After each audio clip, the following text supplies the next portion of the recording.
തകർച്ചകളിൽ നിന്ന് തകർച്ചകളിലേക്ക് നീ ഇറങ്ങി ചെല്ലുവാൻ ഇടയായി തീരുമെന്ന് വളരെ വ്യക്തമായി മനേഷ എന്ന് പറയപ്പെടുന്ന ഈ രാജാവിനോട് സ്വർഗം ആലോചന പറഞ്ഞിട്ടും അവൻ കേൾക്കാൻ തയ്യാറായില്ല.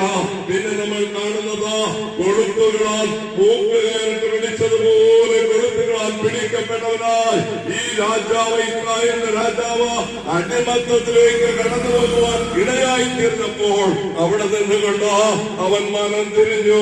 ദൈവമേ, ഞാൻ തെറ്റ് ചെയ്തു പോയി. ദൈവമേ, ഞാൻ അനുസരണക്കേട് കാണിച്ചു പോയി.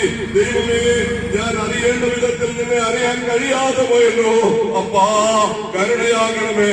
അപ്പാ, മനസ്സലിവ് കാണിക്കണമേ എന്നുള്ള നിലവിളി സ്വർഗത്തിലെത്തി. സ്വർഗവനെ മടക്കിക്കൊണ്ടുവന്ന ഇസ്രായേൽ രാജ്യത്തിലാക്കുമ്പോൾ ഇന്ന് മനേഷയെക്കുറിച്ച് നമ്മൾ കാണുന്നത് ദൈവത്തിന് ഏറ്റവും കൂടുതൽ മഹത്വം കൊടുക്കുന്ന ഒരു രാജാവായിട്ടാണ്. അവന്റെ രാജ്യത്തിൽ അനുഗ്രഹത്തിന്റെ വിശാലതയുടെ വഴികൾ തുറക്കുവാൻ തുടങ്ങി.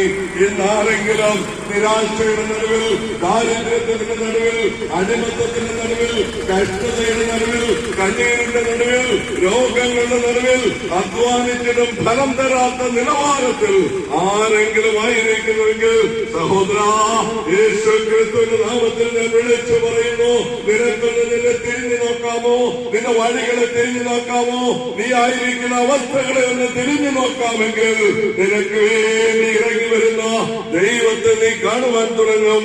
മാനസാന്തരപ്പെട്ട നിത്യരാജ്യത്തിന്റെ അവകാശിയായി നീ മാറും. നന്മയും പ്രസാദവുമുള്ള ദൈവഹിതം തിരിച്ചറിഞ്ഞ നീ ഞാനും അനുഗ്രഹിക്കപ്പെടുന്നവനായി മാറും.